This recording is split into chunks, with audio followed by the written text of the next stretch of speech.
about it. Let me be little blunt about it. बिल्कुल जायज है, बिल्कुल जायज है। समा टीवी के उस रिपोर्टर को खराजे तहसीन जिसने 12-14 घंटे की फुटेज देख के एक ही रात में आपके टोटों के टोटे टोटे कर दिए। मैंने अपने दोस्तों से कहा कि जी इस पे कुछ किया जाए। मैंने अपने दोस्तों से कहा कि जी इस पे कुछ किया जाए और मेरे दोस्तों ने उसे इत्तेफाक ले किया और मेरे दोस्तों ने उसे इत्तेफाक किया। इंडिपेंडेंस ऑफ जुडिशरी भी नहीं रहेगी, इंडिपेंडेंस ऑफ जुडिशरी भी नहीं रहेगी। समा टेलीविजन ने जिस तरीके से उसको पूरा उसका जो फोरेंसिक है उसका कच्चा चट्ठा खोला, अगर उसकी तारीफ ना करूं तो मेरा ये ख्याल है कि उनकी वो जो टीम है उसके साथ ज्यादती होगी। अस्सलाम वालेकुम नाज़रीन, आप देख रहे हैं प्रोग्राम 7 से 8। मैं हूं किरण नाज। साबिक चीफ जस्टिस साकिब निसार की मुबैना ऑडियो का बेशतर हिस्सा उनकी 2018 की 2 मुख्तलिफ तकारीर से निकाल कर जोड़ा गया। समा ये तहलका के सबूत लेकर आया, अपने सामने दुनिया के आगे पेश कर दिया, जिससे मुल्की सियासी माहौल में हलचल मच गई है। अब कहा जा रहा है कि बेटी इमरान खान को लाना और नवाज शरीफ को सज़ा वाली बात तो इस ऑडियो में मौजूद ही नहीं है। अरे भाई, चावल का एक दाना ही चख लेना काफ़ी होता है जनाब, पता चल जाता है कि देग में क्या है। इसके अलावा जब साबिक चीफ जस्टिस की मुबैना ऑडियो को फोरेंसिक सर्टिफिकेट जारी करने वाली कंपनी से समा ने रब्ता किया तो कंपनी नुमाइंदों ने नो कमेंट का और लाइन काट दी। इससे कहानी फिर और वाज़ेह हो जाती है। कमाल ये है कि कल तक जो लोग मरियम बीबी और नवाज शरीफ साहब की मासूमियत की दलील के तौर पर इस ऑडियो को पेश कर रहे थे, आज वो कह रहे हैं कि इससे कोई ताल्लुक ही नहीं है। ऑडियो किसने बनाई, क्यों बनाई? नून लीग का कोई ताल्लुक ना एफिडेविट से है ना ऑडियो से है। अगर एफिडेविट में जो बात है वो सच्ची है तो फिर साकिब निसार साहब को सजा मिलनी है, अगर वो गलत है तो राना शहीन साहब को सजा मिलनी है। ऑडियो दुरुस्त है तो साकिब निसार साहब को सजा मिलनी है, ऑडियो गलत है अहमद दुरानी साहब को सजा मिलनी है। एफिडेविट का असर भी नवाज शरीफ साहब पर है, ऑडियो का असर भी नवाज शरीफ साहब पर है। तो इंसाफ मांगते हैं। आज वो सुप्रीम कोर्ट जो अकामे की फीस ना लेने पर हुकूमत तोड़ सकता है, क्या वो इस बात का तो मोटो नोटिस नहीं ले सकता? साबिक वजीर आजम शाहिद खाकान अब्बासी ने ऑडियो की हकीकत सामने आने के बाद कहा कि अगर ऑडियो गलत है तो सजा अहमद नूरानी को मिलेगी और अगर एफिडेविट गलत है तो फिर इसका खुमियाजा राना शमीम भुगतेंगे। नून लीग का इन चीज़ों से कोई ताल्लुक नहीं है, लेकिन 2-4 दिन पहले की बात है, मरियम नवाज शरीफ तो अपने एफिडेविट को इसको अपने हक में गवाही करार दे रही थी और राना शमीम साहब के बेटे ने तो खुद एतराफ़ किया था कि उनके वालिद नवाज शरीफ के करीबी साथी हैं। मियाँ साहब उन्हीं ओहदों से भी नवाजते रहे हैं। देखिए, शरीफ साहब के हक में उनकी बेगुनाही में अदलिया के अंदर से तीसरी बड़ी गवाही आ गई। जो यूके के जितने भी ये इदारे हैं वो क्रेडिबल हैं, उनके ऊपर आप सवाल नहीं उठा सकते। जब इंसान को अल्लाह ताला ने सुरखरू करना होता है तो राब्ते भी हो जाते हैं सब। PML नून से मेरी वाली साहब की वाबस्तगी तो मेरे ख्याल से कोई 2000 में या 99 में ज़्यादा स्ट्रॉन्ग हुई, वरना पहले भी थी। मेरे वालिद साहब को 2nd पोजीशन तो मिल चुकी है, प्रेसिडेंट की रह जाती है। नेक्स्ट इलेक्शन जब चेंज हो जाएगा फिर तो उनका प्रेरोगेटिव किसको भी प्रेसिडेंट बने। तो साबिक चीफ जस्टिस साकिब निसार भी कह चुके हैं जो कुछ हो रहा है वो सब मरियम और नवाज शरीफ को फ़ायदा पहुँचाने के लिए है। हुकूमती नुमाइंदे भी जाली ऑडियो को मरियम नवाज की साजिश करार दे रहे हैं। सुनिए ज़रा। पहला मौका नहीं है कि नून लीग की तरफ से इस तरह की जो वीडियोस जारी की जाएं और इसका वाहिद मकसद ये है कि जुडिशरी को आप दबाव में लेके आएँ। ये एक इनका पहले ख्याल ये था जब इन्होंने मैं मुझे क्यों निकाला की मुहिम शुरू की थी कि इससे शायद जो फौज में जर्नल हैं वो दबाव में आ जाएंगे, और अब जब केसेस चलने शुरू होते हैं तो ये इस तरह के मुहिम चलाई जाती है कि शायद जजेस दबाव में आ जाएं। वीडियो क्वीन है ना, जो पहले कैलिब्री क्वीन के नाम से जाना जाता था, अब ये इनको एक नई चीज़ मिल गई कि हर चीज़ की एक वीडियो बना के ही रखती हैं। तो इस पूरी कहानी, इस पूरी सिचुएशन के हीरो सुहेल रशीद प्रोग्राम में मेरे साथ मौजूद हैं। खुशामदीद आपको कहूँगी सुहेल, आप मुबारकबाद के भी मुस्तहक हैं, आप दादो तहसीन के भी मुस्तहक हैं, जो बेहतरीन रिसर्च वर्क आपने किया है। तो सुहेल, सबसे पहले तो ये मुझे बताइए, आपने कैसे इस ऑडियो पर काम शुरू किया? कहाँ से आपको लगा कि गड़बड़ है कुछ इसमें? किरण, देखें, जब ये ऑडियो सबसे पहले सामने आई थी तो उसी वक्त जब मैंने फर्स्ट टाइम इसको सुना तो मुझे ये लगा था कि ये 2 लोगों के दरमियान कोई फ़ोन पर या आम होने वाली बात नहीं है, मुकालमा नहीं है। ये एक स्पीच का जो है वो लहजा है, टोन जो है वो स्पीच वाली है। तो यहीं से मैंने सोचना शुरू किया था कि अगर ये स्पीच है तो साबिक चीफ जस्टिस ने जो स्पीचेस की होती हैं वो नॉर्मली रिकॉर्ड होती हैं, पब्लिक होती हैं, किसी बार से ही होती हैं। तो वहाँ से मैंने सर्च करना शुरू किया था और फिर मैंने उनकी काफ़ी वीडियोस जो हैं वो देखी हैं और उन्हीं वीडियोस को देखते हुए मुझे एक वीडियो में से उनके जो बेशतर जुमले हैं वो मिलना शुरू हो गए और फिर यहीं पर इत्तफाक नहीं किया, हमने उनको NLE सिस्टम पे डाल के उनको जो ऑडियो लीक के नाम पे सामने आई थी उसको और इनको आपस में मिला के देखा। एक जितना टाइम ले रही थी, सारा एक जैसा था, लबो लहजा, स्ट्रेस, सारी चीजें बिल्कुल एक जैसी थी। बिल्कुल आप दुरुस्त फरमा रहे हैं। अच्छा, अब क्योंकि अब कुछ बचा नहीं है, जो चीज आप सामने लेकर आ गए हैं उसके बाद अब कुछ तनकीद ये भी की जा रही है कि इसमें 3 जो बड़े इंपॉर्टेंट वर्ड्स से, एक इमरान खान को लाना है, एक नवाज शरीफ को सजा की बात, एक मरियम नवाज की बात, बेटी वाली बात, ये 3 लफ्ज हैं नहीं उस ऑडियो में। इसके बारे में भी जरा कुछ बताइए किरण। जो असल ऑडियो लीक की सूरत में सामने लाई गई है उसमें भी इमरान खान, नवाज शरीफ, मरियम नवाज ये तीनों लफ्ज मौजूद नहीं हैं। वहाँ है खान साहब, मियाँ साहब, बेटी को भी सजा होगी। अब अगर हमारी इसके ऊपर जो हमने 4-5 जुमले एग्जैक्ट वीडियो के साथ लगा के रख दिए हैं, अगर उनके ऊपर क्वेश्चन करते हुए 3 जुमलों का कहा जा रहा है तो उसका जवाब पहले तो ये है कि हम उसको भी तलाश कर रहे हैं, क्योंकि 1-2 वीडियोज़ नहीं होती और मेरे मोबाइल फ़ोन में साबिक चीफ जस्टिस की सारी वीडियोज़ मौजूद नहीं हैं। उनको हम आर्काइव से देखते हैं, बाकायदा उसको एक वीडियो को जो है वो नॉर्मली उनकी जो स्पीच थी वो 30 से 40 मिनट की होती है एक, उन सब को सुनते हैं, उसको वर्ड बाय वर्ड सुना जाता है, फिर साथ हम असल ऑडियो को भी सुनते हैं और बिला वजह तो हम किसी जल्दबाजी में तो है नहीं कि हमने सबको कहना है जी कि यूँ है, हम तो एग्जैक्ट वही जुमला जो बिल्कुल वही होगा वही दिखाते हैं। तो ये सबके लिए ओपन है। आप पूरा तरीकाकार मैंने बता दिया है कि ये जुमले हैं, इतने मैच कर गए हैं, मेहनत करनी पड़ती है, रिसर्च करनी पड़ती है, बड़ा वो काम आपने किया सुहेल, बहुत बहुत शुक्रिया आपका, आप साथ मौजूद थे। इसमें एक और दिलचस्प और अचंभे की बात ये भी है कि जो फॉरेंसिक रिपोर्ट जो लेकर आए सामने, जब हमने उनसे रब्ता किया तो वो नो कमेंट्स कह रहे हैं और फिर उसके बाद आगे बात ही नहीं कर रहे हैं। अली गौहर बलोच साहब ज्वाइन कर चुके हैं मुस्लिम लीग नून से। सर खुशामदीद आपको कहूँगी। गौहर साहब क्या कहेंगे सर, अब तो इस मुबैना ऑडियो की हकीकत सामने आ गई है सर, इसके बाद क्या कहेंगे आप? बिस्मिल्लाहिर्रहमानिर्रहीम। देखें, जो ऑडियो की आप बात कर रही हैं और कल से मीडिया के ऊपर ख़ास तौर पर समर टीवी ने आपके चैनल के ऊपर इसका बड़ा मतलब है कि वो चर्चा है, तो मैं ये गुजारिश करूँगा कि जो तो वीडियो आई है एक बड़े क्रेडिबल इदारे के से, आपको पता है कि उसने भी उसके ऊपर बाकायदा रिपोर्ट अपनी जारी की है, तो जिस किसी को इतराज़ है उसको चैलेंज कर लें किसी फोरम पर। अमेरिका में चैलेंज करना है, इंग्लैंड में चैलेंज करना है, पाकिस्तान में चैलेंज करना है, तो वो भी एक साफ़ी हैं, आपके कुलीग हैं जो जारी करने वाले हैं, वो भी मंजर आम पर हैं। दूसरी बात, अभी आप बात कर रही थी कि जो वो साबिक चीफ जस्टिस हैं गिलगित बल्तिस्तान के, तो उनका एफिडेविट मौजूद है, वो उस पर स्टैंड करते हैं। अगर किसी ने को फेक उनके नाम से एफिडेविट दिया है या किसी ने गलत दिया है तो वो चेक करवा लें, उनका बयान ले लें कि उन्होंने ये खुद एफिडेविट दिया है या उनसे किसी ने दिलवाया है। और तीसरी वीडियो जो आप कह रहे हैं कि ये जनाब निसार साहब की जो कह रहे हैं ना कि इस दोनों से नवाज शरीफ साहब इफेक्ट हो रहे हैं, तो आप लोग क्यों नहीं लेके जा रहे सर अदालत में? देखें, शाहिद खाकान अब्बासी साहब जो बात कर रहे हैं वो बिल्कुल ठीक कर रहे हैं कि जब मियां नवाज शरीफ साहब को झूठे केसों में फंसाया गया था और जब ये साजिश तैयार की गई थी उस वक्त तो छोटी छोटी बातों के ऊपर नोटिस लिया जाता था। आज भी हमारा मौक़िफ़ ये है, और अकामा के ऊपर निकाला गया, पनामा से बात शुरू की गई, पनामा के बाकी करैक्टर्स के बारे में आज तक किसी ने ना कोई जिक्र किया ना कोई बात हुई। एक पंडोरा बॉक्स आया था, उसका भी वो सारा वो पंडोरा बॉक्स बंद कर दिया गया, किसी ने कोई इंक्वायरी ना की। देखिए, 3 चीज़ें हैं, मैं 3 चीज़ें आपसे करना चाहता हूँ। पहले, एक जस्टिस सदीकी साहब ने बयान दिया था, वो आज भी पाकिस्तान में मौजूद हैं।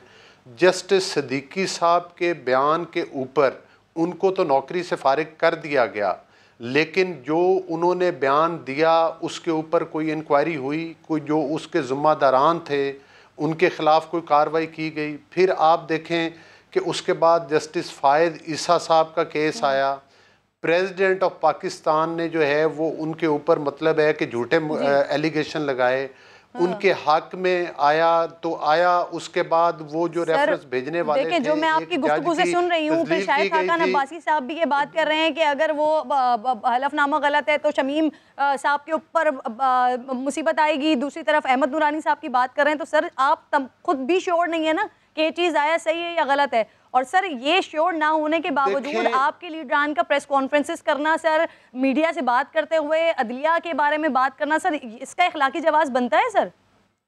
नहीं, इखलाकी जवाब देखें किरण, मेरी गुजारिश सुने, मैं अभी अपनी बात मुकम्मल कर रहा था तो मेहरबानी करें मुझे मेरी बात मुकम्मल करने दें।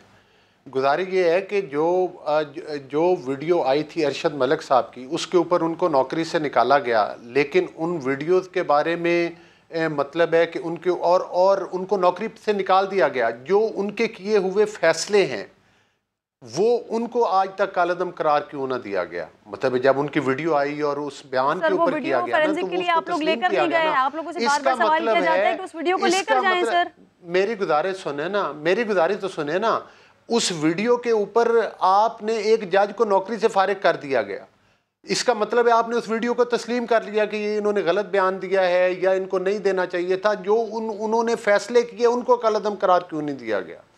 फिर उसके बाद आप तीसरी जो अब ये मतलब है कि अभी गिलगित बल्तिस्तान वालों की मैंने आपको मिसाल दी है कि उनके खिलाफ तो आपने फौरन अदालत में तो बुला लिया गया है और उनका ये भी ट्रायल किया जा रहा है कि इनका कंटेम्प्ट है। और ये वो क्या, मुझे ये बताएं कि जो उन्होंने बयान दिया है, जिसके बारे में दिया है, वो उनको क्यों नहीं बुलाया गया? उस हलफनामे में अदलिया की बात थी, वो अदालत में आ गया। इस ऑडियो के अंदर नवाज शरीफ साहब का नाम है, मरियम साहिबा का नाम है, वो लोग चैलेंज कर दें। देखें बात यही है ना कि चैलेंज कर दें। निसार साहब की वीडियो आई है, निसार साहब क्यों नहीं चैलेंज करते? जो साबिक चीफ जस्टिस है वो फिर चैलेंज क्यों नहीं करते? मुझे ये बताएं कि चैलेंज करने वाले जो उन्होंने एफिडेविट दिया है चीफ जस्टिस ने, उसको चैलेंज क्यों नहीं करते?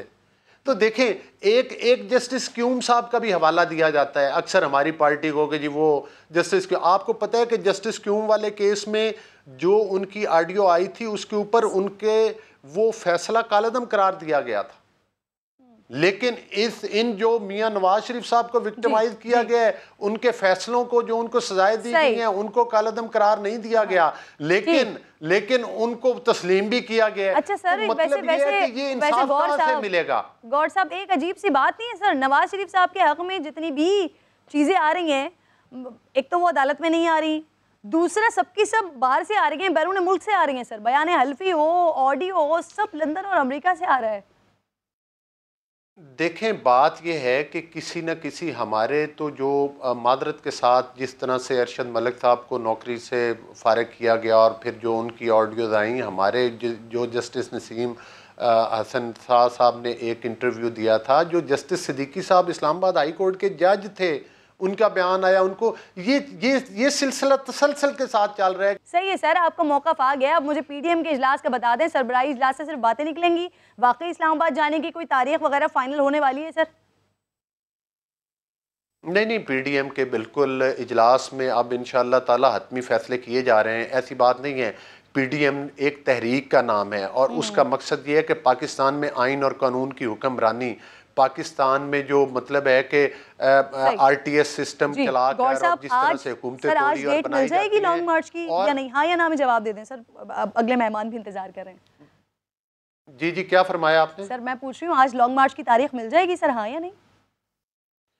जी इंशाअल्लाह ताला, क्यों नहीं, सिर्फ लॉन्ग मार्च की भी नहीं मिलेगी और इस्लामाबाद की तरफ लॉन्ग मार्च होगा और ये एक हतमी लॉन्ग मार्च होगा और आप देखेंगे कि ये आज आप तारीख देने जा रहे हैं, हुकूमत गिरा सही आज लॉन्ग मार्च की तारीख देने जा रहे हैं। ठीक है, बहुत बहुत शुक्रिया। पाकिस्तान में कानून और आइन की हुक्मरानी भी हमारा मकसद है। सही, बहुत बहुत शुक्रिया साहब। प्रोग्राम में आप साथ मौजूद थे, कमल शोजब साहिबा ज्वाइन कर चुके हैं, रहनुमाए तहरीक इंसाफ की। बहुत शुक्रिया कमल आपका। तहरीक इंसाफ का इल्ज़ाम है मैडम मुबैना ऑडियो के पीछे भी मरियम नवाजी हैं, कोई सबूत मिला है या सिर्फ अभी सियासी बयानबाजी हो रही है? बिस्मिल्लाहिर्रहमानिर्रहीम। थैंक यू वेरी मच किरण, आपने जितना सवाल किया मैं सुन रही थी, जवाब नहीं आया, लेकिन मैं कुछ थोड़ा सा बैकग्राउंड के साथ आपको कोशिश करती हूँ कि जो सारा सिनेरियो इसको सम अप करके और कोई कंक्लूजन हम निकाल सकें। देखिए, मुस्लिम लीग नून की आपने बिल्कुल सही कहा, इल्ज़ामात लगाने की भी इनकी हिस्ट्री है, हमले करने की भी इनकी हिस्ट्री है और मलाइन करने की भी हिस्ट्री है। इदारों पे अटैक उस वक्त करते हैं जब इनकी मर्जी के फैसले नहीं आते। ब्रीफ केस ऑफ़र करते हैं ना सिर्फ जजेस को बल्कि जर्नैलों को भी BMW की जो चाबियां ऑफ़र करने की इनकी हिस्ट्री रही है। क्रॉस सोर्ड्स एक किताब है जिसमें उस वक्त के चीफ जो मौजूद थे, फौत हो गए थे बाद में, उनके भाई ने वो लिखी है। वो बताते हैं कि कैसे नवाज शरीफ साहब जो हैं उन्होंने BMW ऑफ़र की, और भी इस तरह के वाक़यात है। छांगा मांगा की सियासत, ख़रीद लो, अगर कोई ख़रीदा नहीं जाता, कोई बिकता नहीं है तो फिर उसको मिलाइन कर दो, उसके ऊपर इल्जामात तराशी कर दो। कोई सबूत तो मिला है सुप्रीम कोर्ट पे अटैक, मैं आ रही हूँ, मुझे 1 मिनट दीजिएगा, मैंने बड़े तसल्ली से सारी बात सुनी, मुझे सिर्फ 1 मिनट दीजिए। सुप्रीम कोर्ट पे हमला, फिर जिस वक्त पनामा पेपर्स आए, मैं याद दहानी करा दूं क्योंकि हमारी मेमोरीज बहुत शॉर्ट होती हैं। पनामा पेपर्स में जो 4 मेफेयर के फ्लैट है, उनकी बेनिफिशरी जो ओनर है वो मरियम बीबी निकली, जो कहा करती थी ये कि आप जैसी तो नहीं है, एक सो कॉल्ड जर्नलिस्ट के प्रोग्राम में उन्होंने कहा कि लंदन तो क्या, मेरी तो पाकिस्तान में भी कोई जायदादें नहीं, पता नहीं कहाँ से ढूंढ के ले आते हैं आप लोग, मुझे समझ नहीं आती मेरी और मेरे भाइयों की जायदादें कहाँ से आती हैं। आज उन्हीं जायदादों में इनके वालिद साहब मौजूद हैं, उसी जायदादों में इनके भाई अपने बीवी और बच्चों के साथ रहते हैं, उसी के बाहर लोग जाके प्रोटेस्ट करते हैं लेकिन उसकी रसीदें नहीं देते। अब मसला ये है कि जब मोहतरम नवाज शरीफ साहब यहाँ से तशरीफ़ ले गए और उनको भी अदालतों ने रिलीफ दिया कि आप जाके इलाज करा लें, तो मरियम बीबी को बेल मिली कि वो अपने, उससे पहले कि बेल मिली कि मैंने अपने वालिद साहब की इयादत करनी है, उनकी मिजाज पुरसी करनी है, उनकी खिदमत करनी है। आज तक वो उस बेल पे हैं। अभी इन्होंने अपनी 16वीं एडजमेंट डाली है, ये अपने केस को पेंडिंग में लाती हैं और जब इनके केस पे पेशी आने का टाइम हो इस किस्म की या कोई फुलझड़ी छुट जाती है। कुछ अर्सा पहले एक साबिक FBR का चेयरमैन है, वो निकल के कुछ लेकर आ गया था, आपको शायद याद होगा, फिर उसके बाद कुछ और निकल के आ रहा है। तो ये तवातर के साथ ये सीरीज चल रही है। सही, ये जब पेशी होती है इस किस्म की मिला रही है या केवल कोई सबूत मिला है, छोड़ दें, मैं ये पूछना चाह रही थी, कोई इनके पुराने लगाए हुए जो तसलसल है ये तो आपने बताया कवल। अच्छा, अब मुझे बताइए, आज तक वो गायब थे, एफिडेविट भी लंदन से बनवा के लाए, भाई आप पाकिस्तान से देना, जाएं जाके और उसको जमा कराएं अदालतों में जाके, उसका आप जो है वो मुकाबला करें। आज बिल्कुल ये सवाल मैंने किया, आप यकीनन सुन रही थी सवालात सारे, तो वो कवल मुझे ये कहिए, अगर सही हुआ तो नवाज शरीफ मासूम सवाल तो ले लीजिए। तो सारा नैरेटिव एक ही है, मरियम और नवाज शरीफ साहब को किसी तरह नून लीग बेल आउट करा के सारी। अच्छा कवल मुझे ये कहिए, हुकूमत कह रही है जो भी हो रहा है अदलिया और इदारों को बदनाम करने के लिए किया जा रहा है, ये उनको मासूम बनाने की कोशिश करे। मेरा इनको मुअद्दबाना मशवरा है कि वो रसीदें जरा दे दें तो सारे पाकिस्तान को बदनाम करने से सबकी बचत हो जाएगी। सही, अब मेरा सवाल सुन लीजिए, मैंने आपकी पूरी बात सुन ली, अब सवाल सुन लीजिए। शौक है अब कवल, आपको मेरी आवाज आ रही है?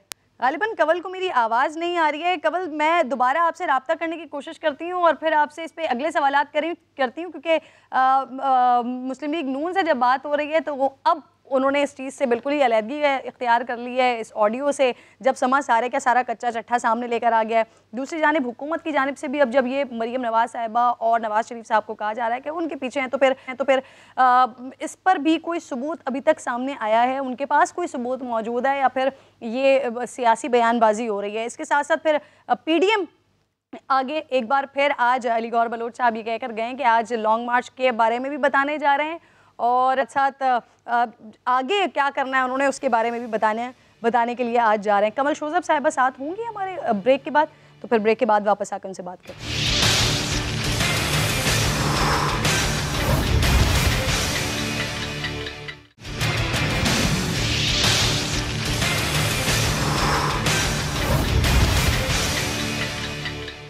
वेलकम बैक जी। कवल शोजब साहिबा मेरे साथ मौजूद हैं प्रोग्राम में। कवल, हुकूमत कह रही है जो भी हो रहा है अदलिया और इदारों को बदनाम करने के लिए किया जा रहा है, यानी हुकूमत के मुताबिक मामला किसी एक शख्स का नहीं है बल्कि इदारों का है, तो फिर आप लोग इसकी तहकीकात क्यों नहीं करवा रहे हैं? भेजें FIA को, मालूम करें क्या है हकीकत, कौन है इन सब के पीछे।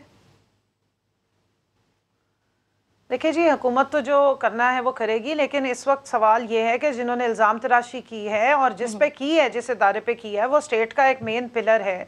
उनको नोटिस लेना चाहिए। और इनको जाके आपने ठीक पॉइंट आउट किया था कि इसका फोरेंसिक करा लिया है, अगर ये इतनी ऑथेंटिक हैं ऑडियोज भी और पिछले एफिडेविट और वीडियो, तो इसको जमा क्यों नहीं कराते अदालत में? तो हम तो थर्ड पार्टी इस वक्त तस्वर हो रहे हैं, लेकिन इदारों के माबैन अगर एक जज साहब उठ के दूसरे जज पे झूठा इल्ज़ाम लगा रहे हैं और उसके बेसिक फैक्ट्स ही करेक्ट नहीं है, उस शख्स पे इल्ज़ाम लगा रहे हैं जो यहाँ मुल्क में ही मौजूद नहीं थे, उस बेंच का हिस्सा नहीं थे, वो टर्की गए हुए थे, तो इससे ज़्यादा मिलिटेंट झूठ और क्या हो सकता है? और ये साकिब निसार साहब पे दूसरा अटैक है।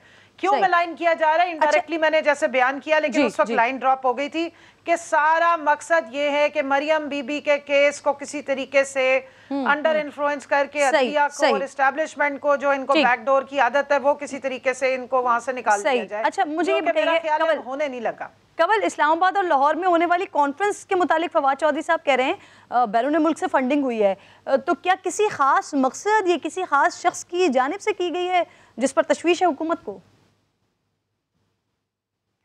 जी, वो एक ख़ास इदारे की तरफ से की गई है, मैं अभी उसका नाम नहीं लूँगी, लेकिन इस पर तहकीकात की जाएंगी और इस पे नोटिस भी लिया गया है कि इस तरीके से नहीं होना चाहिए। एक एब्सकाउंडर, नाम ना लेने की वजह क्या है कवल? कौन सा इदारा है? मुझे अभी एग्जैक्ट एक्चुअली पता नहीं है, मैं नाम गलत लेने की बजाय मैं चाहती हूँ कि मैं आपको सही फैक्ट्स बताऊं, लेकिन जिस ताल्लुक बता सकती हैं जहाँ से फंडिंग हो रही है, ताल्लुक किस मुल्क से है, शक किस पर है आपको? जी, वो यूके बेस्ड थी, और दूसरा ये है कि यूके से जिस बंदे ने बैठ के वहाँ से खिताब फरमाया वो इस मुल्क का इश्तिहारी मुजरिम है, जिसको आला अदलिया ने मुजरिम करार दिया है, जो एब्सकाउंडर है, जो दवाई लेने गए थे और अपनी प्लेटें कसाने गए थे, वो वहाँ पे भले चंगे नवासे की शादियाँ अटेंड करते फिर रहे हैं, पोलो मैचेस देख रहे हैं, कॉफ़ियाँ पी रहे हैं, मौजे कर रहे हैं, सैरें कर रहे हैं, लेकिन पाकिस्तान आके अपनी मजलूमियत की जो रसीदें हैं वो पेश करने से कासिर हैं। बाकी दुनिया में सारे में पाकिस्तान के खिलाफ वो साजिशें करके पाकिस्तान को बदनाम कर रहे हैं। और आज की पीडीएम पे मैं जरूर कमेंट करना चाहती हूँ, अगर मुझे आप एक मिनट दीजिएगा प्लीज। जो पीडीएम का इजलास हुआ उसमें पी तो मुझे नजर नहीं आया, डीएम में भी दो ही लोग बैठे हुए थे, मरियम थी, मौलाना थे, जो दोनों माशाल्लाह असेंबली से बाहर हैं। तीसरे उनके वो ख्वाजा गवाह डड्डू, सॉरी टू से दिस, ये एक उर्फ आम की मिसाल है, शायद खकान अब्बासी। वो कहाँ गई 11 पार्टियां? वो आर और पार इसी दिसंबर में होना था, डेट अब दिसंबर फिर आया खड़े। जी। तो मरियम बीबी से पूछना ये था कि असेंबली के अंदर शहबाज शरीफ साहब लीड करते हैं, बिलावल साहब लीड करते हैं, आपके पीडीएम के इजलास में तो बंदे ही नहीं आया, आप उन्हें शो कॉज नोटिस भिजवाने लगे हैं। सही, तो ये बहुत बहुत शुक्रिया, ये तहरीक चलाएगी। मैडम बहुत बहुत शुक्रिया, बहुत बहुत शुक्रिया, मैं आप साथ मौजूद थी। नाज़रीन, अब मैं आगे बढ़ रही हूँ और आइए अब जरा पड़ोसी मुल्क भारत की बात करते हैं। दुनिया भर में कोई बड़ा काम करने, नाम करने, कोई कारनामा करने पर शाबाश मिलती है, बड़े बड़े एजाज़ात मिलते हैं, लेकिन भारत महान में ज़िल्लत और रुसवाई बनने वाले को अवार्ड दिया जाता है। दुश्मन मुल्क में गिर जाने, पिटने, जंगी कैदी बनने और चाय पीने वाले अभिनंदन को भारत का तीसरा बड़ा अवार्ड वीर चक्रा से नवाजा गया है। 26 और 27 फरवरी की वो रात और सुबह किसको याद नहीं होगी जब भारत महान ने पाकिस्तान की हुदूद में घुसने की गुस्ताखी की और भारत के तारे प्यारे अभिनंदन को पाकिस्तान एयरफोर्स ने ज़मीन पर लापटा।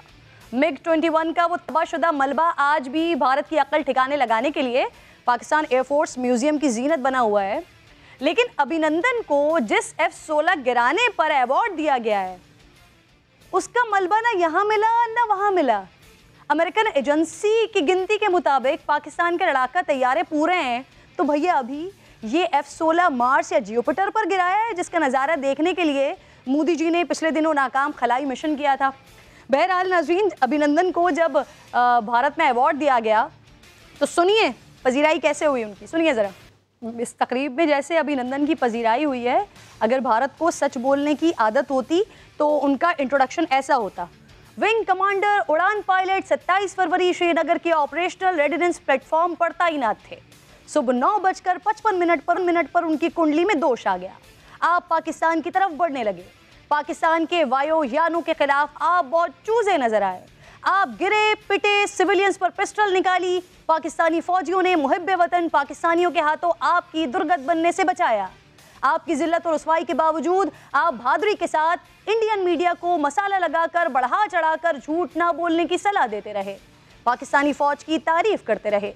इतनी जिल्लत और रुसवाई और भारत की जग हसाई के बाद आपको 1 मार्च को इसलिए वापस भेजा गया ताकि आप अपने दीगर साथियों को बता सकें कि आइंदा समझबूझ का इस्तेमाल करें, वरना इबरत के लिए ये नाम काफ़ी है। ग्रुप कैप्टन वर्तमान अभिनंदन।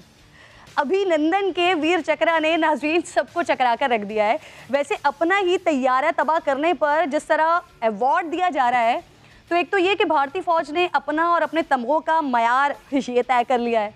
दूसरा ये कि पाकिस्तान से शिकस्त पर जिस तरह भारत में अवार्ड्स बांटे जा रहे हैं, तो कहीं ऐसा ना हो कि मोदी जी विराट कोहली को भी पाकिस्तान से 10 विकेट से T20 हारने पर एक आधा वीर चक्रा पकड़ा दें।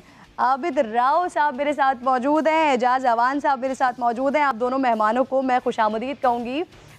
एजाज साहब, सर भारत को सर्जिकल स्ट्राइक्स के दावे पर मुँह की खानी, पुलवामा से लेकर सर बालाकोट तक एक के बाद एक फ्लॉप शो, फिर ये अभिनंदन का मामला सर, जिसमें उनके पास कुछ नहीं था बोलने को, ना कोई फुटेज थी, ना तस्वीर थी जिसे बुनियाद बनाते। लेकिन कल से मैं देख रही हूँ सर, जो अफसोस का मकाम है, अयाज सादिक साहब के एक असेंबली फ्लोर पर एक बचकाना बयान सर, सिर्फ उस एक बयान पर उसका हवाला देकर भारत में सर तूफान मचा हुआ है। किरण, थैंक यू वेरी मच। देखिए, बड़ी अनफॉर्चुनेट बात है। मैं समझता था कि इंडियन एयरफोर्स और इंडियन आर्मी बड़ी प्रोफेशनल फोर्सेज हैं और उनके जो चीफ्स हैं, चीफ ऑफ एयर स्टाफ और उनके CDS, इन लोगों का कोई प्रोफेशनल मेयार होगा, कोई इंटेग्रिटी होगी, अपने सबॉर्डिनेट्स को फेस करने के लिए कोई मैनरिज्म होगा कि chief of air staff and CDS जिस महफिल में बैठे हैं और वहां पे उनको उनकी हुकूमत इतना बड़ा अवार्ड दे रही है, एक ऐसे फॉल्स नैरेटिव पर। आपने अपने इंट्रो में बिल्कुल दुरुस्त कहा कि F-16 जो एयरक्राफ्ट है, इसकी जब उन्होंने उस वक्त भी खबर चलाई और अपनी एक बिग का इंजन दिखाया, तो उनकी अपनी एयरफोर्स के ऑफिसर ने उनको कहा था कि ये इंजन मिग का है, F-16 का नहीं है। F-16 में प्रैट एंड विटनी का F-100 इंजन इस्तेमाल होता है और F-16 के हर पार्ट के ऊपर उनका अपना कैटपॉट नंबर होता है, नंबर लगे हुए होते हैं। वो उसका ढांचा दिखा दें, उसका इंजन दिखा दें, उसकी कोई फोटोग्राफ दिखा दें।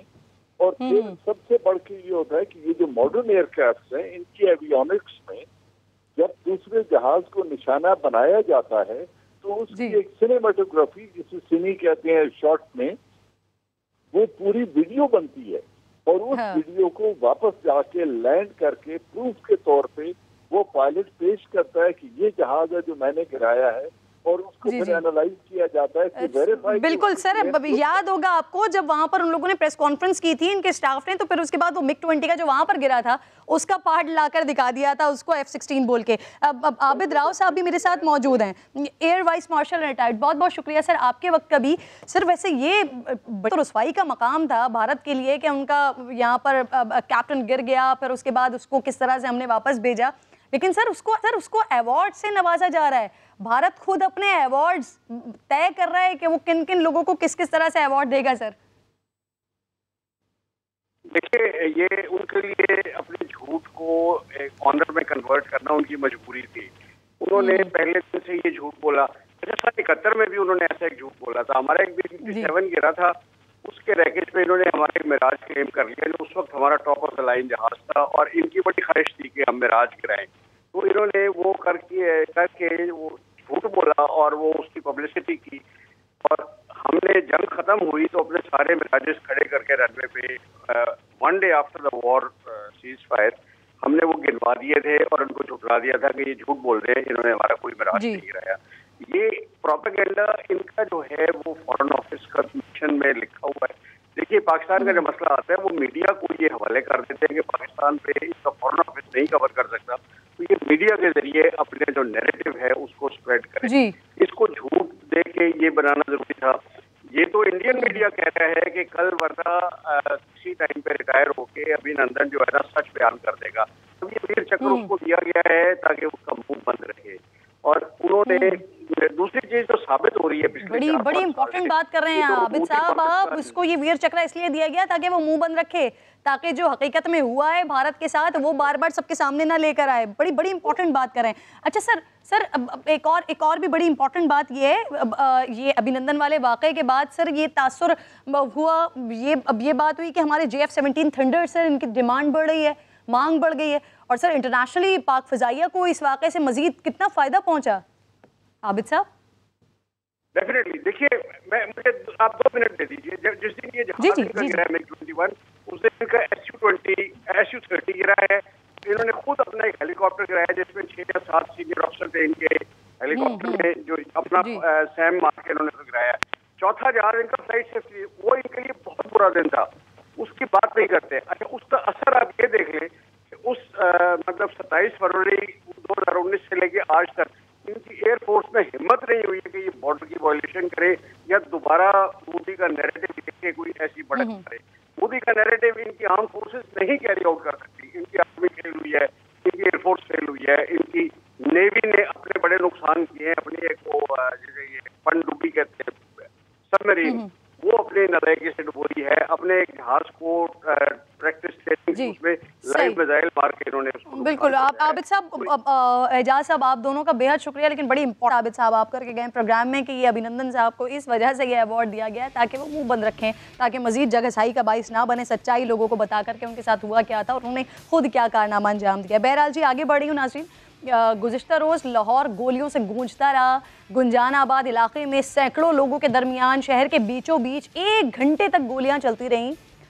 लोग खौफ से कांपते रहे, लेकिन पुलिस बर वक्त नहीं पहुंची। हालांकि पुलिस स्टेशन जायवुक़ा से सिर्फ 3 किलोमीटर के फासले पर है, और ये कोई आज की बात नहीं है। रिहायशियों के मुताबिक ये ऐसा तसादुम आए रोज़ होता रहता है। रियाज अहमद गए इस जगह पर जहाँ पर ये कल सारा वाक़या हुआ है, इस जगह से हमें मनाजिर दिखा रहे हैं, ज़रा देखिए आप। जी बिल्कुल, मैं इस वक्त नवाब टाउन के उस इलाके में मौजूद हूँ जहाँ कल जो है वो 1 घंटा से ज़ायद 2 तरफा फायरिंग होती रही। मेरी बिल्कुल राइट साइड पर देखेंगे तो यहाँ पर एक निजी यूनिवर्सिटी है और उसके हॉस्टल जो हैं जहाँ पर स्टूडेंट्स रहते हैं वो इस इलाके में रहते हैं। और ये वो घर है जो नादर का घर है, नादर खां का घर, वो घर है जहाँ से फायरिंग स्टार्ट हुई थी। ये एक गली है, ये लोग भी खड़े हुए हैं, इसी तरह लोग यहाँ पर मौजूद थे। उनका ये कहना था कि यहाँ एक खौफ का आलम था और लोग हर कोई अपनी जान बचा रहा था। ये वो गली है जिस गली से आपको नज़र आ रहा होगा कि जब फायरिंग का 2 तरफा जो है वो सिलसिला जारी था। वो सामने घर है, यहाँ से तकरीबन 150 मीटर का फासला है। वो सामने घर है जहाँ से बाबर और उसके जो लोग थे, जो रिश्तेदार थे, जो साथी थे, वो फायरिंग कर रहे थे।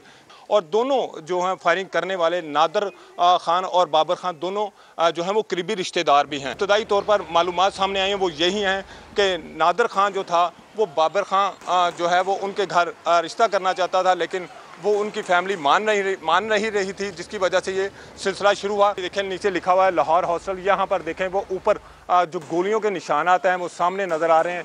यहाँ पर गोलियों चूँकि लगी हैं, अगर वहाँ पर कोई खड़ा होता इंसान तो उसको भी ये गोली लग सकती थी। FIR के मुताबिक वो ये है कि बाबर के घर से मंशियात भी बरामद हुई है 2000 ग्राम। दोनों घर जो हैं वो यहाँ से जो लोग रहने वाले थे, फायरिंग करने वाले, वो यहाँ से जा चुके हैं। अभी तक 16 लोगों को पुलिस ने हिरासत में लिया है और मुतलका SHO और DSP को फौरी तौर पर मुअत्तल कर दिया गया इस वाक़े के बाद। और जो मुकदमा दर्ज किया गया है वो दहशतगर्दी की दफ़ात के तहत दर्ज किया गया है। कोशिश की हमने लोगों से बात करने की कि वो हमसे अगर कैमरे पे बात कर ले। उनका ये कहना है कि दोनों जो पार्टियां हैं वो खासी ताकतवर हैं और इनका इलाके में लोग इनसे डरते भी हैं और इस खौफ की वजह से कोई बात करने को तैयार नहीं है।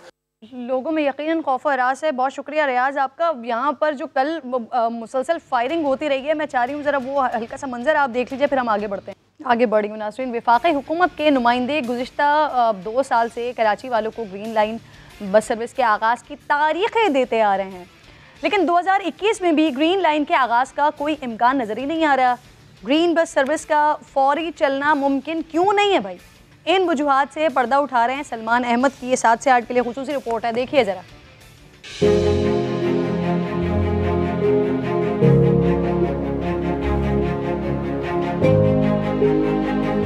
ग्रीन लाइन का जो इफ्तिताह है इंशाल्लाह ये अगस्त के आखिर में या सितंबर की इब्तिदा में ये हो जाएगा। अगले माह के दूसरे हिस्से में आपको ये बसें ग्रीन लाइन के ट्रैक के ऊपर चलती हुई जरूर नजर आएंगी।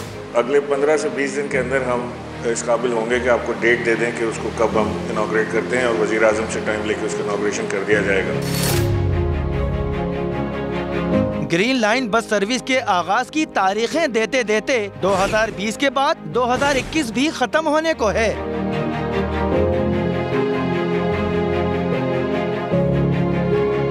मगर कराची वालों का इंतजार खत्म होने का इम्कान अब भी दूर दूर तक नजर नहीं आ रहा है, क्योंकि इस मंसूबे का इंफ्रास्ट्रक्चर मुकम्मल होने से पहले ही टूट फूट और चोरियों का निशाना बनने लगा है।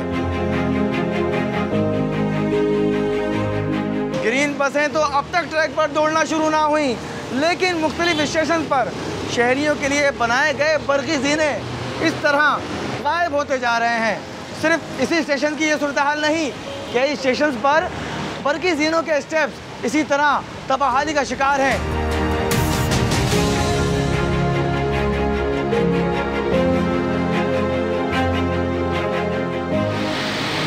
ग्रीन लाइन मंसूबे के इंफ्रास्ट्रक्चर में तकमील से पहले ही होने वाली तबाहाली पर पर्दा डालने के लिए मीडिया पर पाबंदी लगा दी गई। सुरजानी और बिजनेस रिकॉर्डर रोड स्टेशन पर सिक्योरिटी गार्ड्स ने ऊपर से मिलने वाली हिदायत पर रोकने की भी कोशिश की।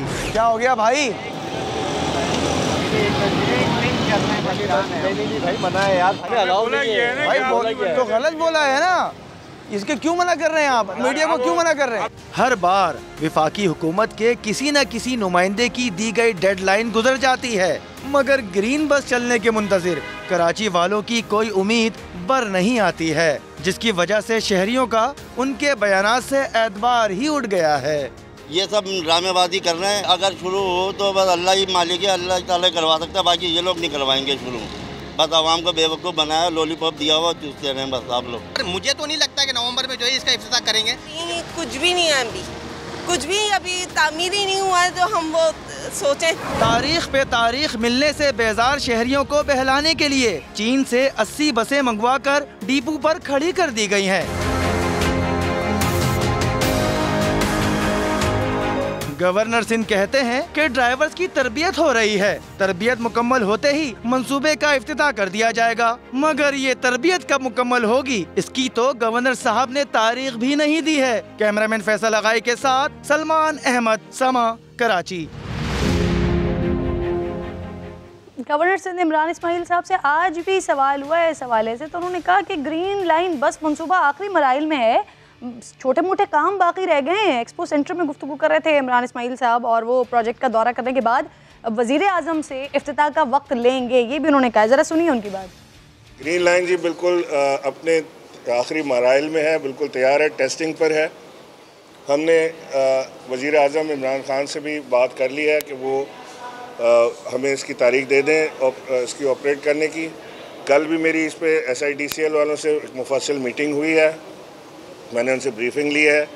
इसमें कोई छोटे छोटे काम, इसके बिल्कुल लाइट बल्ब ये वो इस तरह की कोई चीज़ें वो अब रह गई हैं जो वो कर रहे हैं इसके फाइनल टचेस, और इंशाल्लाह 1-2 दिन में मैं इसका दौरा करूंगा SIDCL के साथ। वो जैसे मुझे तसल्ली करा देंगे तो वज़ीर आज़म से तारीख लेके ग्रीन लाइन चला दूंगा। रिपोर्ट देख लेने के बाद और फिर गवर्नर साहब का बयान सुनने के बाद ऐसा महसूस होता है कि या तो गवर्नर साहब को सही से ब्रीफ नहीं किया गया है, बताया नहीं गया है कि वहाँ क्या क्या मसाइल हैं, और ना वहाँ के लोगों को और ना वहाँ आसपास रहने वाले लोगों को ऐसा महसूस हो रहा है कि ये प्रोजेक्ट नवंबर तो अब ख़त्म ही हो रहा है, आगे चलने के ये मराहिल में नज़र नहीं आ रहा है। जबकि इमरान इस्माइल साहब कह रहे हैं कि वज़ीर आज़म साहब से वो वक्त लेने की कोशिश करेंगे, इफ्तिताह का वक्त लेंगे। तो लेट्स सी कि कब कंप्लीट होता है, कब इफ्तिताह का वक्त इसका आता है, क्योंकि पिछले 3 साल से सिर्फ और सिर्फ तारीखें, वादे और बातें ही सुनते रहे ग्रीन लाइन मंसूबे के हवाले से, अब तक कुछ मंजर आम पर आया तो नहीं है। प्रोग्राम का वक्त भी ख़त्म हो गया है नाज़रीन, इंशाअल्लाह होगी आपसे कल। अपना ख्याल रखिए, अल्लाह ने के बाद।